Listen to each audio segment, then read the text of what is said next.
Shalom, family, and welcome back to the Semitic Jew channel, where scripture is read with precision and context, moral clarity, and not with slogans. Today, we're covering one of the shortest books in the entire New Testament, the Book of Philemon. And because it's short, people assume that it doesn't matter.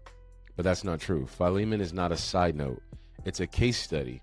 This book deals with things like covenant law, justice, mercy, accountability, and how those things actually function in real life. Let's begin.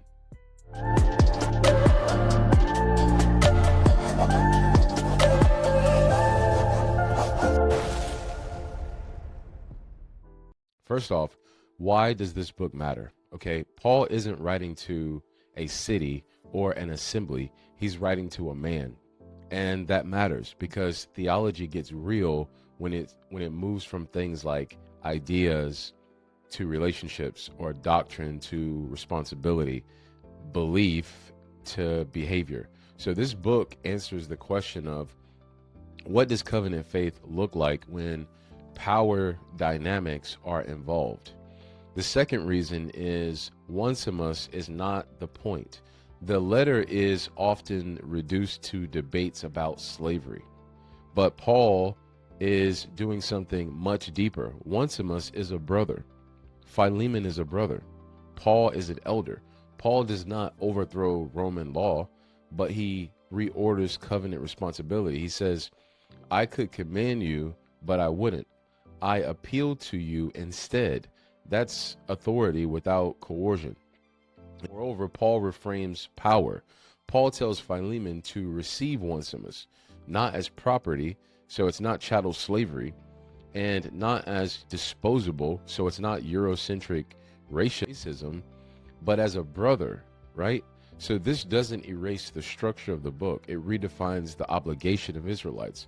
Paul is teaching that covenant status overrides social hierarchy, and that principle quietly destabilizes unjust systems like Roman or European colonization, which was built on pure chaos. Now, in addition to that, accountability still exists, right? Paul doesn't erase responsibility. He says, if onesimus owes you anything, then put it on my account, okay? Because Paul believes in justice. He believes that debt matters, and he also believes in reparations, and also that restitution matters. Mercy does not mean pretending harm didn't occur, which is what is going on in America. They believe that slavery didn't happen, that they're the ones that were actually oppressed, believe it or not.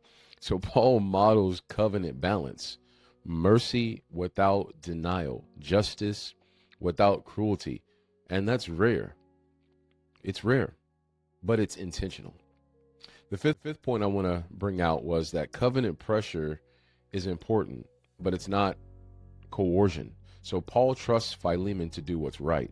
Why? Because covenant obedience isn't enforced by fear. It's motivated by our conscience. Paul expects growth, right?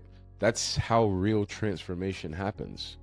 The sixth point is this letter quietly refutes abusive theology, right? Philemon proves something important. Paul does not endorse exploitation. He does not endorse stealing humans.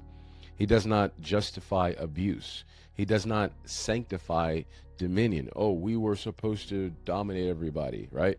Instead, he limits power and evaluates brotherhood centered on accountability that requires our moral responsibility. So this letter has been misused by Europeans, but when you read it carefully and correctly without the lens of their doctrines, it undermines abuse, and it doesn't support abuse.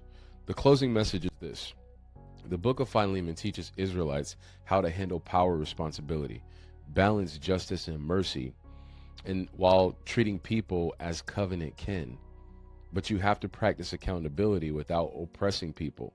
So this book reminds us that in order to have true covenant faith, then you don't have to be loud and go around colonizing people. It's actually ethical, it's relational, and it's consistent. So Philemon shows that righteousness shows up in how you treat people when you have leverage on them, or when they give you leverage, which is what happened during European colonization. So if this teaching brought clarity to you, please like, share, and subscribe, and definitely comment below your thoughts about this book and other New Testament books. In the next episode, I'm going to deal with Hebrews. Hebrews is about covenant continuity, not replacement theology. Shalom, family, and I'll see you in the next one.